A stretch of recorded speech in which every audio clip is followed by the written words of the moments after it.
and malayo pa yung puwede niyong marating sa buhay, basta ginusto niyo, Virgo. Ayan 'no, ito yung mga daan papunta sa, pangarap niyo mga kapiks. Itong bagong simula na 'to na gagawin niyo, yan ang magiging daan para, maabot mo yung mga pangarap mo, landas papunta sa mga pangarap mo, sa mga dreams mo, sa mga ambisyon mo sa buhay. So kung gusto mong umunlad, umasenso, yumaman, umangat yung antas ng pamumuhay mo or kung ano mang ambisyon mo sa buhay, whatever guys. Kanya-kanya kayo ng ambisyon, kayo lang nakakaalam yan. Pero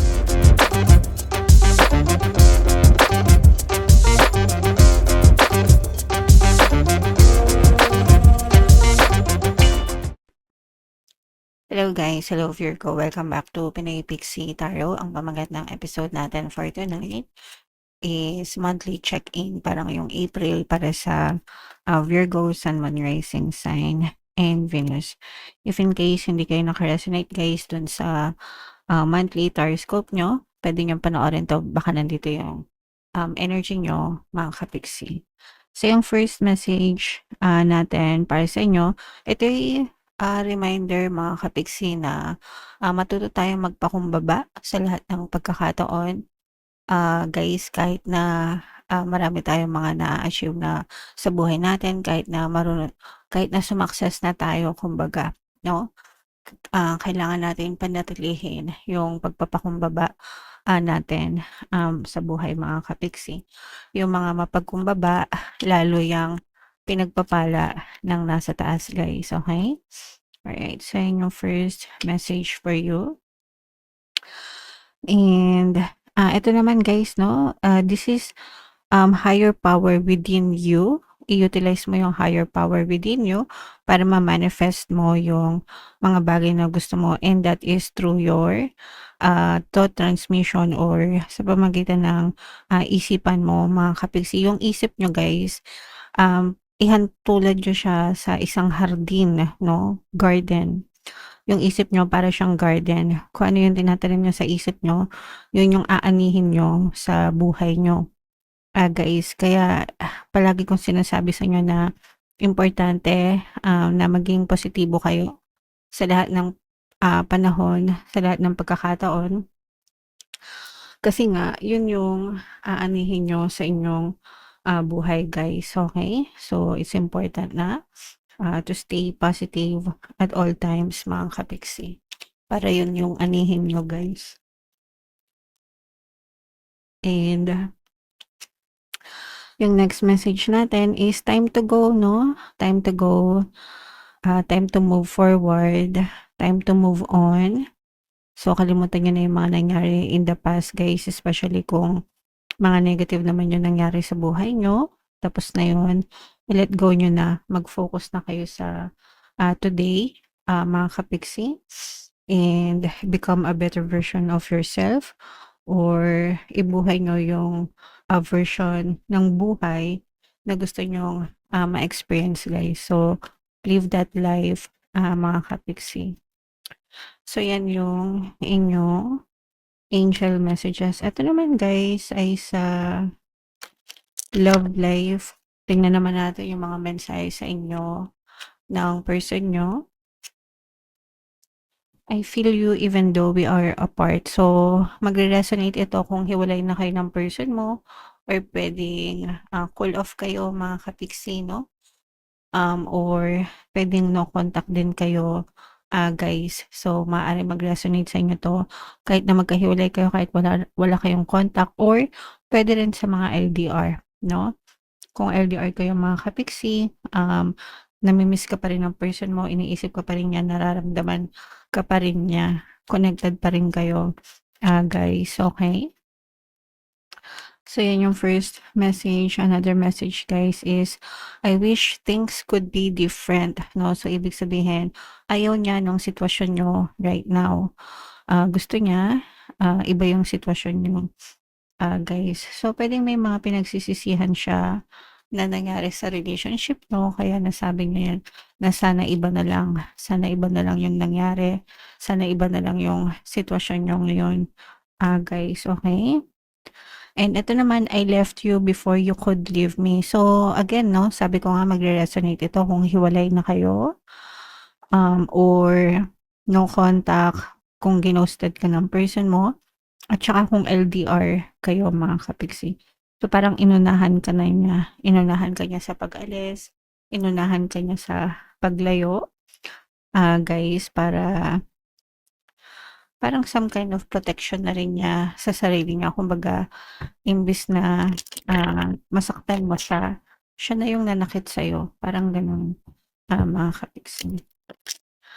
Parang depensa niya yun sa sarili niya, guys. Okay, so comment down below if naka-resonate kayo yan.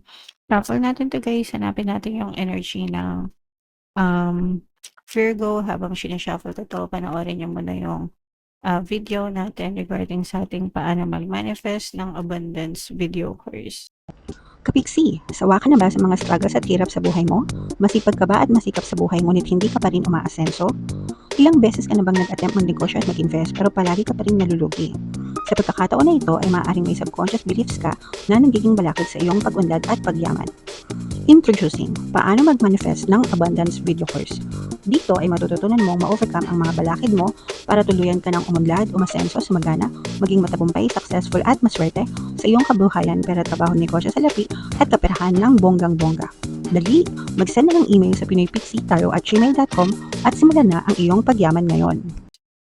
Alright, so sa lahat ng gusto mag-avail ng course, guys, meron tayong paano mag-manifest ng abundance video course, paano mawala ang third party at magkaroon ng harmonious na relationship, paano pabalikin si ex vice breakup. Sa mga interesado, guys, mag-send lang kayo ng email sa pinoypixie@gmail.com.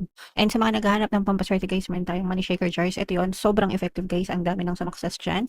At saka itong mga bracelet. Ito yung ating WhatsApp number, guys. I-chat nyo lang ako dyan. Huwag na kayo magpahuli, mga kapiksi. So, Virgo, kayo ay na-represent ng Queen of Pentacles. Kung ano lang yung makaresonate sa inyo, guys, take that message. So, ito yung toxicities, mga kapiksi, for some of you na maaaring na-stress kayo dahil sa isang toxic na tao, bagay, sitwasyon na na-experience nyo sa inyong buhay, mga kapiksi, no? Yung iba sa inyo, guys, parang wala namang magawa, parang walang choice kasi naipit kayo sa gantong sitwasyon na hindi nyo naman ginusto, mga kapiksi, okay? So, yan yung first message sa inyo. And this is healing. Yung iba sa inyo, guys, parang nagfo-focus kayo sa healing, no? Ayaw nyo nang masyadong dibdiben or seryosohin itong mga toxicities na to. Kumbaga parang lumalayo na lang kayo or dinadivert nyo yung attention nyo sa ibang bagay para hindi kayo masyadong maging affected nitong mga toxic na sitwasyon na to. And tama naman yun, guys. I mean, yun naman yung pinakamagandang gawin, no? Para hindi na lumala yung sitwasyon. Kaya nga merong message dito, guys, na time to go, no? So, it's better for you to turn away from this toxic na tao, bagay, sitwasyon para hindi na kayo lalong ma-stress, mga kapiksi. And ito naman ay harmonious na relationship, guys, sa loob ng tahanan, sa loob ng pamilya. Kung meron din kayong partner o specific person, maaaring harmonious din yung relationship nyo. Hindi lang sa pamilya, guys, even sa mga friends or sa mga neighbors or sa community, no, you get along with a lot of people. Ibig sabihin, maganda yung connection nyo, maganda yung relasyon nyo sa ibang tao, mga kapiksi. And ito naman ay pagsisikap sa buhay. Yung iba sa inyo, guys, no, parang nararamdaman natin na mas lalo pa kayong nagsisikap at nagsisipag sa buhay sa panahon ngayon, guys. Lalo na tumaas yung gasolina, wala nang chance na bumaba yan, no? Let's be honest, mga kapiksi, kahit na mag-open yung Strait of Hormuz, guys, no? The fact na tumaas na yung presyo ng gasolina sa merkado, malabong bumaba na yan, mga kapiksi. Yan na yung magiging new normal natin, guys. So, kung kinakapos kayo ng sahod, guys, or kinakapos kayo ng kita, dahil affected yan, lahat ng bilihin magtataasan, normal na rin ito na mas lalo pa tayong maging masipag sa buhay natin, mga kapiksi. And yung iba naman sa inyo, guys, nararamdaman ko naman na yung pagiging masipag nyo without complaining, no? Kasi wag na tayo magreklamo, wala din naman tayong magagawa guys, no? At saka hindi lang Pilipinas yung apektado niyan, buong mundo, mga kapiksi. So, imbis na sayangin nyo yung energy nyo sa pagrereklamo sa mga sitwasyon na hindi nyo naman makokontrol guys, no? Ibuhos nyo na lang yung buong energy nyo, mga kapiksi, sa pagiging positibo and making your lives better guys, okay? And ito yung mga conflict mga kapiksi. Ito guys, sabay ko siyang nakuha, no? So, parang sinasabi dito na may mahahayag na katotohanan sa inyo, parang mare-reveal ito guys, parang malalaman mo kung sino yung sumasaksak sa'yo patalikod, no? Sa ibang tao, sa mga kakilala mo. So, maaring may mga false mask na tinatawag, yung mga nagpe-pretend na mabait sa'yo, nagpe-pretend na mga kaibigan mo, mabait sa'yo pag nakaharap, pero pag nakatalikod ka, tinatraidor ka na pala, guys, no? So, for some of you, maaari kayong maka-experience noon, marireveal sa inyo yung mga totoong kulay ng mga tao sa paligid nyo, mga kapiksi. That's why, palagi ko kayong sinasabihan na maging mapanuri, no, sa mga taong kinakasalamuhan nyo sa araw-araw, Virgo. And ito naman ay huwag kayong matakot mag-take ng risks or sumugal or makipagsapalaran, mga kapiksingo, sa mga bagong simula, mga bagong adventure, mga bagong journey sa buhay nyo guys. Hindi nyo malalaman yung resulta kung hindi nyo susubukan, no? Ang importante is you take the first step guys. Kapag nakuha nyo na, kapag nagawa nyo na yung first step, magtutuloy-tuloy na yan, mga kapiksi. So, kung meron kayong mga gustong gawin, gustong simula, at least just try to take the first step. Tapos timbangin nyo, next step ulit, next step ulit, next step ulit, hanggang sa maging komportable kayo, hanggang sa magtuloy-tuloy yung inyong panibagong journey, Virgo. And malayo itong mararating nyo guys, no? Itong first step na to, guys, malayo yung mararating nyo dyan. At saka makakatulong ito para magkaroon kayo ng mabilis na progreso sa buhay. So, ito guys, ito isa pang kabuhayan, no? So, kung meron kayong mga binabalak, let's say gusto nyo magtindahan or gusto nyo mag-online selling or kung ano mang klase ng source of income. Sa panahon ngayon guys, promise, ang dami ng pwedeng maging sources of income guys, no? Even yung mga bata, mga minors, mga estudyante, legit, yung mga masisipag guys, no, nakakatuwa na they can find ways or make ways to earn money.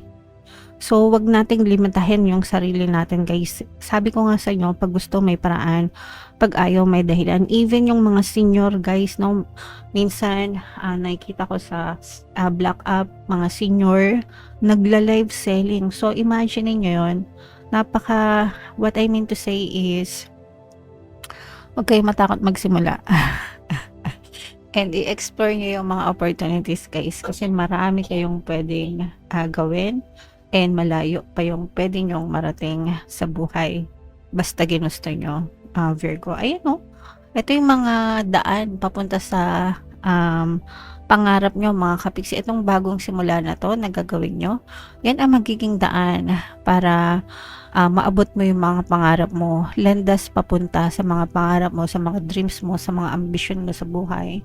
So, kung gusto mong umunlad, umasenso, yumaman, umangat yung antas ng pamumuhay mo, or kung ano mang ambisyon mo sa buhay, whatever guys, kanya-kanya kayo ng ambisyon, kayo lang nakakaalam yan.